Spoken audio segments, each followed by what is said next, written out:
Welcome to intellectuals avenue. आज हम William Shakespeare की सोनेट नंबर 53 को डिस्कस करेंगे, जिसका टाइटल है what is your substance whereof are you made, यानी तुम किस मादे से बनी हो। सोनेट का मतलब है 14 लाइंस पर कंसिस्टेंट पोएम। सोनेट को डिटेल में समझने के लिए इसी चैनल यानी इंटेलेक्चुअल्स एवेन्यू पर लिटरेरी टर्म्स या फिगर ऑफ स्पीच की प्लेलिस्ट को विजिट करें। इसके साथ साथ सोनेट पर कंसिस्टेंट लेक्चर का लिंक नीचे डिस्क्रिप्शन बॉक्स में भी मौजूद है। ये सोनेट विलियम शेक्सपियर की उन 154 सोनेट्स में से एक है जो कि रेनेसांस एरा में 1609 में पब्लिश हुई। इन सोनेट्स को 3 ग्रुप्स में डिवाइड किया गया है। फर्स्ट ग्रुप को फेयर यूथ का नाम दिया गया, जो कि फर्स्ट से लेकर 126 सोनेट्स पर कंसिस्टेंट था, और सेकंड ग्रुप का नाम है द डार्क लेडी। ये 127 से लेकर 152 सोनेट्स तक कंसिस्टेंट है। उसके बाद थर्ड ग्रुप का नाम है द ग्रीक सोनेट्स। ये 153 और 154 यानी लास्ट 2 सोनेट्स पर कंसिस्टेंट है।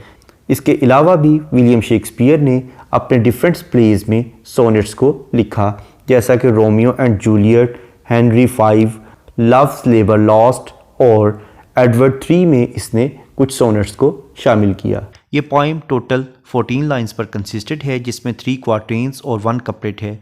क्वार्टेन 4 लाइंस पर कंसिस्टेंट स्टैंजा को कहते हैं और कपलेट 2 लाइंस पर कंसिस्टेंट स्टैंजा को कहते हैं। तो इस तरह से 3 क्वार्टेन्स और 1 कपलेट पर कंसिस्टेंट होने की वजह से इस सोनेट की टोटल लाइंस की स्ट्रेंथ है 14। अब हम आते हैं इस पोएम के टेक्स्ट की जानिब। पोएट कहता है व्हाट इज़ योर सब्सटेंस, तुम्हारा क्या मादा है, whereof are you made, और तुम किस चीज़ से बनी हो, यानी तुम किस मादे से बनी हो। वो फेयर यूथ को एड्रेस करते हुए कहता है कि तुम किस किस्म के मादे से बनी हो। That millions of strange shadows on you tend, क्योंकि तुम्हारे अंदर लाखों यानी अनगिनत साए पाए जाते हैं। Since every one hath every one shade, क्योंकि हर किसी में सिर्फ एक ही साया मिलता है। And you but one can every shadow lend, लेकिन तुम्हारे अंदर चूँकि अनगिनत लाखों करोड़ों साए हैं, इसलिए तुम हर किसी को एक साया दे सकती हो। डिस्क्राइब एडोनिस, अगर एडोनिस का जिक्र करें जो कि वेनिस का बिलव्ड था, एंड द काउंटरफीट, तो उसकी खूबसूरती जो है वो भी तुम्हारी खूबसूरती ही की नकल दिखाई देती है। यानी एडोनिस जो कि खूबसूरत था, उसे भी तुम्हारी ही खूबसूरती अता की गई, या उसकी खूबसूरती भी तुम्हारी खूबसूरती ही की नकल थी। Is poorly imitated after you, उसे भी तुम्हारी नकल करने की कोशिश तो की गई, लेकिन वो तुम्हारी इमिटेशन भी बहुत पुअर हुई थी, वो तुम्हारे जैसी खूबसूरती हासिल ना कर सका। ऑन हेलेंस चीक, और अगर क्वीन हेलन को देखा जाए, उसके गालों या उसके रखसारों को देखा जाए, क्वीन हेलन एक बहुत ही खूबसूरत क्वीन थी, जिसकी वजह से ट्रोजन वॉर हुई। तो वो कहता है कि अगर क्वीन हेलन के चीक्स यानी उसके गालों को या रखसारों को देखा जाए, all art of beauty set, तो ये खूबसूरती का एक शाहकार था। And you in Grecian tiles are painted new, लेकिन तुम्हारी जो खूबसूरती है वो अगर तुम्हें यूनानी लिबास पहना दिया जाए, यूनानी पोशाक में तुम्हारी खूबसूरती उस क्वीन हेलन से भी ज़्यादा है। Speak of the spring and poison of the year, और तुम्हारी जो खूबसूरती है, अगर हम मौसम बहार का जिक्र करें और इस साल की फसलों की कसरत का जिक्र करें, the one doth shadow of your beauty show, तो ये जो मौसम बहार में फसलों की और फूलों की बहुतात है, वो भी तुम्हारी खूबसूरती ही को जाहिर करती है। The other as your bounty doth appear, यानी जो पहली चीज़ है, यानी जो मौसम बहार है, उसमें तुम्हारी खूबसूरती जाहिर होती है, और पकी हुई फसल की जो कसरत है, उसमें भी तुम्हारी ही कसरत जाहिर होती है। And you in every blessed shape we know, और हम तुम्हें हर किस्म की नेमत से सरफराज शक्ल से जानते हैं, यानी तुम जिस शक्ल में भी हमें मिलती हो, तुम पर बहुत सी नेमतें हैं, तुम नेमतों से सरफराज हो। In all external grace you have some part, और तुम्हारे कुछ हिस्से बैरूनी खूबसूरती में भी पाए जाते हैं। But you like none none you, लेकिन तुम्हारे जैसा कोई नहीं है, तुम किसी जैसी नहीं हो। फॉर कांस्टेंट हार्ट, क्योंकि तुम्हारा एक मुस्तकिल दिल है, यानी तुम्हारी खूबसूरती जो है वो मुस्तकिल तौर पर दिलों को मुतासिर करती रहती है। इस पोइम का इंट्रोडक्शन, ग्लॉसरी और ट्रांसलेशन को देखने के बाद अब हम आते हैं इस पोइम में यूज़ होने वाली लिटरेरी टर्म्स या फिगर ऑफ स्पीच की जानिब। सबसे पहले हम देखते हैं मीटर। इस पोइम में आइम्बिक पेंटामीटर यूज़ किया गया है, यानी तमाम लाइन्स में टोटल 5 फीट हैं, 10 सिलेबल्स हैं। First syllable unstressed, second stressed है। इस तरह से ऑनवर्ड्स ये सिलसिला चलता है। उसके बाद नेक्स्ट है इसकी राइम स्कीम। इस पोइम की राइम स्कीम है A B C D E F G, यानी इस पोइम की तमाम लाइंस अल्टरनेटली एक दूसरे के साथ राइम्ड हैं, यानी फर्स्ट लाइन थर्ड लाइन के साथ राइम्ड है, सेकंड फोर्थ के साथ राइम्ड है। इस तरह से ये सिलसिला ऑनवर्ड्स चलता है।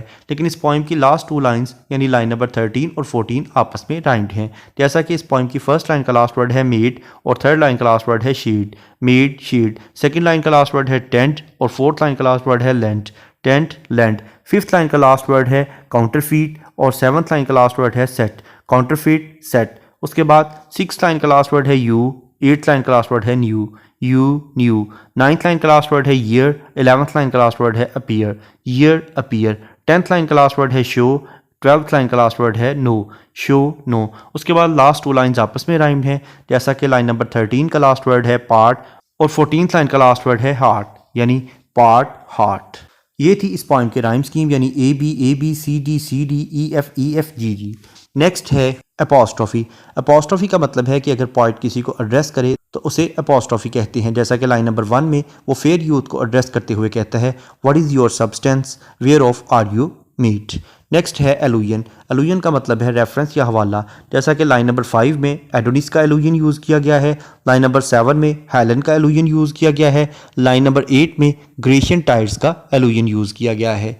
नेक्स्ट है एंजम्बमेंट। एंजम्बमेंट का मतलब है कि अगर किसी लाइन को पढ़ने के बाद उसकी प्रॉपर अंडरस्टैंडिंग डेवलप ना हो, बल्कि इसके लिए नेक्स्ट लाइन की सपोर्ट की ज़रूरत हो, तो ऐसी लाइन को रन ऑन लाइन कहते हैं और इस टेक्निक को एंजम्बमेंट कहते हैं। इसके बरक्स अगर किसी लाइन को पढ़ने के बाद उसकी प्रॉपर अंडरस्टैंडिंग डेवलप हो जाए तो ऐसी लाइन को एंड स्टॉप लाइन कहते हैं। अब हम आते हैं वापस एंजम्बमेंट की जानिब। इस पोइम की लाइन नंबर 5 एक रन ऑन लाइन है जिसमें पोइट कहता है डिस्क्राइब एडोनिस। अगर एडोनिस का जिक्र किया जाए एंड द काउंटरफीट, तो वो तुम्हारी नकल है, तुम्हारी नकली सूरत है। अब वो किस तरह से नकल है नेक्स्ट लाइन में बयान करता है, is poorly imitated after you, क्योंकि उसे तुम्हारी तर्ज पर नकल किया गया है। नेक्स्ट है इंटरनल राइम। इसका मतलब है कि अगर पोइट एक ही लाइन में 2 या 2 से ज़्यादा राइम्ड वर्ड यूज़ करे तो इसे इंटरनल राइम कहते हैं। जैसा कि लाइन नंबर 4 में एंड कैन, लाइन नंबर 7 में ऑल आर्ट, लाइन नंबर 9 में स्पीक ईयर।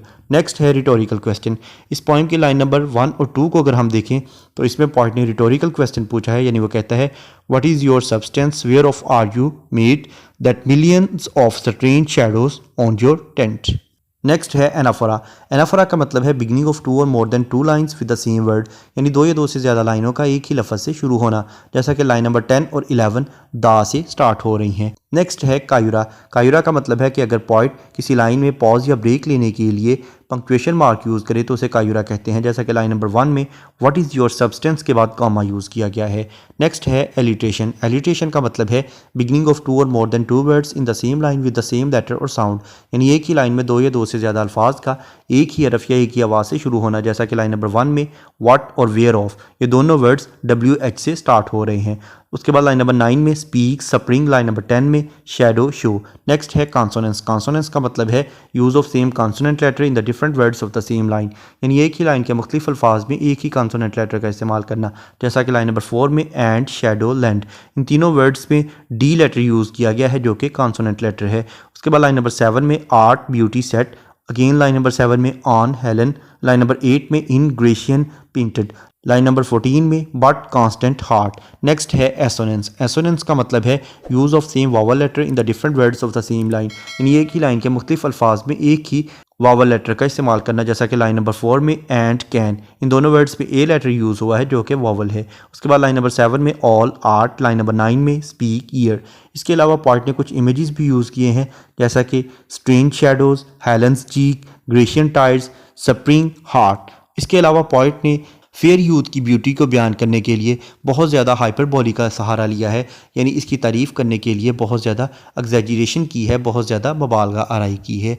एंड पर अगर हम इस पोइम के थीम को देखें तो इसमें पोइट ने फेयर यूथ की ब्यूटी का ही जिक्र किया है। यहाँ पर यह पोइम इख्तिताम पजीर हुई। विलियम शेक्सपियर की दीगर सोनेट्स को डिटेल में समझने के लिए इसी चैनल यानी इंटेलेक्चुअल्स एवेन्यू पर विलियम शेक्सपियर की प्लेलिस्ट को विजिट करें। इसके अलावा जिन लिटरेरी टर्म्स का जिक्र इस पोइम में किया गया है उन तमाम टर्म्स को डिटेल में समझने के लिए इसी चैनल पर लिटरेरी टर्म्स की प्लेलिस्ट को विजिट करें। इन दोनों प्लेलिस्ट का लिंक नीचे डिस्क्रिप्शन बॉक्स में मौजूद है। Thank you for attending this lecture.